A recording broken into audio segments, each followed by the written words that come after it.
Hello, welcome back. इस video में देखेंगे हम 2D एरे का क्वेश्चन। तो क्वेश्चन इंपॉर्टेंट है और क्वेश्चन हमें बोला है कि हमें एक 2D एरे लेना है n साइज़ का इनपुट में।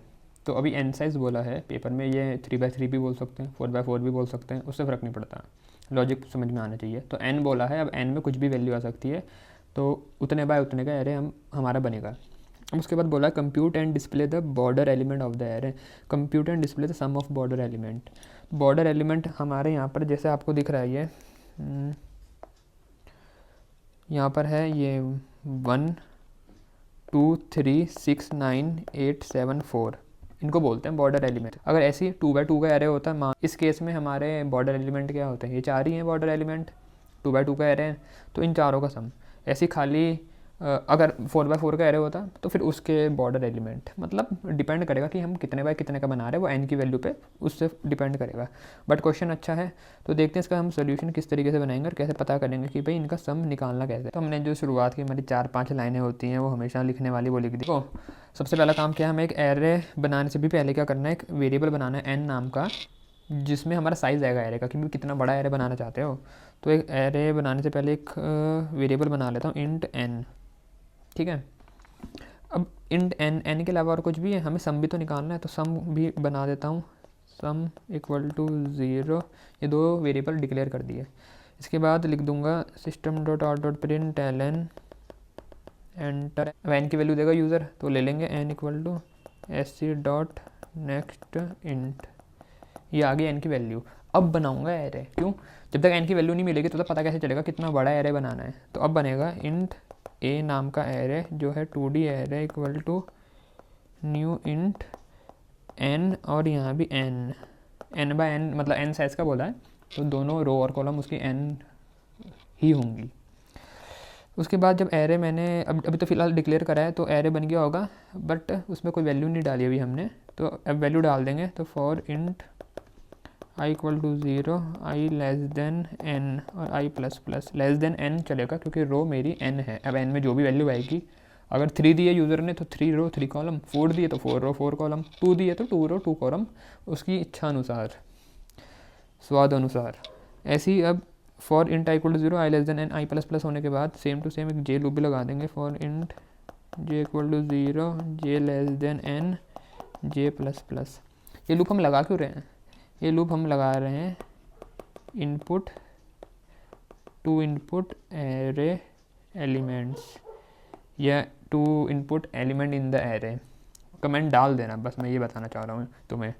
तो जे लूप लगाने के बाद ए नाम के एरे के आई और जे में equal to sc dot next int. ये हमने वैल्यू ले ली और ये हमारे लूप हो गए बंद। तो यहाँ पर हम एरे में वैल्यू भर रहे हैं, सिर्फ इनपुट लेने का काम हो रहा है। एक बार इनपुट ले लिया है, उसके बाद क्या काम होगा, एक और लूप लगेगा, जो उसमें लॉजिक लगेगा। लूप के अंदर क्या लॉजिक, कि हमारे जो बॉर्डर के एलिमेंट है उनको पकड़ो, यहाँ से पकड़ो, इसको यहाँ से पकड़ो और उनको जोड़ो, ये करना है बस। अब करेंगे कैसे, तो लॉजिक समझते हैं, ठीक है, जो इम्पोर्टेंट चीज़ है यहाँ पर। तो मैंने बनाया, मान लो जो मेरा एरे है वो था 1 2 3 4 5 6 7 8 9। क्वेश्चन का सबसे इम्पोर्टेंट पार्ट यही है, मुझे 1 चाहिए, 2 चाहिए, 3 चाहिए, ठीक है ना, 4 भी चाहिए, 6 भी चाहिए, 7 चाहिए, 8 चाहिए, 9 चाहिए। ये तो मेरे बॉर्डर के एलिमेंट हैं, 1 2 3 4 6 7 8 9। अगर तुम इन सबको जोड़ोगे तो सब मेरा आता है 40। जोड़ के देख लो, 1 2 3 6 9 8 7 4, सबको जोड़ोगे 40 सम बनेगा। इस केस में 3x3 वाले इस एरे के केस में, ऐसी देने को कुछ भी एरे दे सकता है यूज़र, जो उसकी खोपड़ी में चल रहा होगा, तो उसके अकॉर्डिंग प्रोग्राम हमारा काम करेगा। बट यहाँ पर 40 बन रहा है, लॉजिक कैसे लगाएंगे वो सोचो, वो देखो।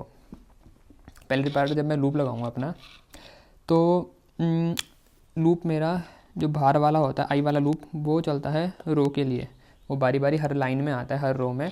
और उसके अंदर जे वाला लूप क्या करता है, जे वाला लूप हर एलिमेंट में जाता है। इस तरीके से काम होता है। मुझे यहाँ पर एक चीज़ ये दिख रही, थोड़ा कॉमन सेंस लगाई मैंने, कि कोई सा भी एरे ले लो तुम 5x5, 2x2, 3x3, 10x10 का भी ले लो, बॉर्डर एलिमेंट में एक चीज़ फिक्स रहेगी, जो पहली रो आती है उसके मुझे सारे एलिमेंट ऐड करने पड़ेंगे। यहाँ भी देख लो, 1 2 3 सारे ऐड करूँगा, क्योंकि बॉर्डर की पहली लाइन तो यही है, फर्स्ट लाइन। ऐसी लास्ट लाइन है जो 7, 8, 9, उसके भी सारे एलिमेंट ऐड करूँगा। अब बात आती है बीच वालों को कैसे करें, कि सिर्फ पहला और आखिरी एलिमेंट उठाना है। ध्यान से सुनो, सिर्फ पहला और आखिरी एलिमेंट उठाना है। एलिमेंट का अगर मैं यहाँ इस वाले के केस में बताऊँ, जो ये 4 है, तो इसका जो इंडेक्स होगा वो क्या बनेगा, ए, ये मेरी कौन सी रो है, ये वाली तो 0 रो थी, ये 1 रो थी, ये 2, तो इसका बनेगा 1, और जे की वैल्यू क्या होगी, 0। ठीक है। ऐसे 6th वाले के केस में ए, तो उस केस में आई तो मेरा होगा 1, बट कॉलम मेरी क्या होगी एलिमेंट के लिए, वो क्या होगी 2। ठीक है। तो यहाँ पर ये बना पहले वाले के केस में। इंपॉर्टेंट चीज़ें पकड़ने की वो ये है कि पहले एलिमेंट के लिए हमेशा मेरा जे 0 रहेगा। ठीक है। जैसे यहाँ पर पहला एलिमेंट है, अब कोई भी एरे होता कितना भी बड़ा है साइज़ का, उसका जो पहला एलिमेंट होता है उसमें कॉलम तो 0 ही रहती ना, क्योंकि ये जो रो बदलती जाएंगी बट कॉलम तो 0 वाली रहेगी, तो 0 तो फिक्स है। तो यही मैं कंडीशन पे लगाऊंगा कि अगर जे मेरा 0 रह जाता है एलिमेंट है, उसके अलावा जो उसी रो का आखिरी एलिमेंट है, उसके केस में क्या हो सकता है, जे की वैल्यू जो इसका साइज़ है उससे 1 नंबर कम होगी। तो लॉजिक इम्प्लीमेंट करते हैं। मैंने एग्जांपल के लिए 4x4 का एरे ले लिया ताकि तुम्हें अच्छे से समझा पाऊँ।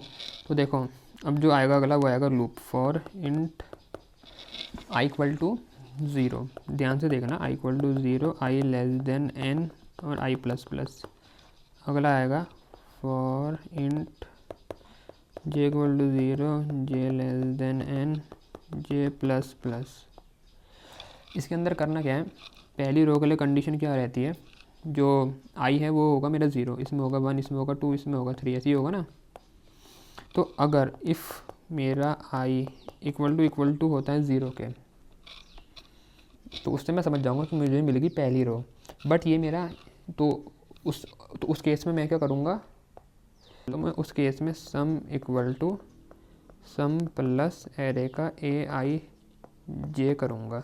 बट क्या मेरे को सिर्फ पहली लाइन के केस में करना है, नहीं, मुझे आखिरी लाइन के केस में भी करना है। आखिरी लाइन मतलब आखिरी रो, और आखिरी रो के लिए i की वैल्यू क्या होगी। अगर मेरा देखो अभी ये वाला एरे है तो उसमें 3 दिख रही है क्योंकि इसका साइज़ है 4, तो जो भी साइज़ होता है उससे 1 नंबर कम रहती है वैल्यू। तो मेरा साइज़ किस वेरिएबल में स्टोर है, n नाम के n, तो उसमें से 1 माइनस कर दूंगा, तो या फिर i इक्वल टू 0 या फिर i equal to n minus 1। Logic समझ में आया। i equal to n minus 1 मतलब आखिरी रो, और i इक्वल टू 0 मतलब पहली रो। तो अगर ये दोनों मिलती हैं मुझे, तो क्या करो, सम में एरे के बारी बारी एलिमेंट को उखाड़ के डालते जाओ। तो मतलब मैंने पहली और आखिरी लाइन का तो जुगाड़ कर दिया, समझ में आए। तो ये वाली लाइन और ये वाली लाइन जैसे जैसे लूप चलता जाएगा, जब जब ये आएंगे तो उनके एलिमेंट उसमें सम वाले में चले जाएंगे। ये हुआ काम ख़त्म इफ़ का।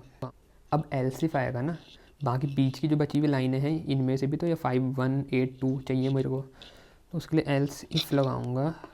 एल्स इफ़, अब इस केस में देखो, इनके केस में जो ये 5, 1 है, 8, 2 है, 5, 1 के केस में ये मेरी पहली कॉलम है, तो कंडीशन में आएगा एल्स इफ़, और कॉलम जे से डिनोट हो रही, तो जे से डिनोट हो रही, तो उसके लिए जे इक्वल टू 0, या फिर जे मेरा 0 के बराबर होता है, या जे इक्वल टू n माइनस 1 आखिरी कॉलम जो जिसमें 8 और 2 हैं। तो अगर ऐसा होता है उस केस में भी सम कर दो, सम वाले में जोड़ दो, मतलब sum equal to sum plus किसको जोड़ो, एरे के i j एलिमेंट को, i j। ये हुआ क्लियर है, ठीक है। उसके बाद हमारा एक बंद होगा फॉर लूप, उसके बाद एक और बंद होगा फॉर लूप। अब यहाँ पर जो हमारा सम वाला वेरिएबल है उसमें टोटल सम आ चुका है, ठीक है। टोटल सम जब उसमें आ गया तो उसे डिस्प्ले करना है, तो यहाँ लाइन आ जाएगी system dot out dot print ln sum of border elements equal to plus sum, और ये हुआ प्रिंट। उसके बाद ये हुआ मेन क्लोज, ये हुई क्लास क्लोज, ठीक है ना। देखो लॉजिक सिंपल है, बॉर्डर चाहिए, पहली रो आखिरी रो, ऊपर नीचे का बॉर्डर उखाड़ के रख दिया, आखिरी के बॉर्डर चाहिए, तो वो होगी पहली कॉलम और आखिरी कॉलम, उसके लिए भी फिर हमने वो कंडीशन लगा दी।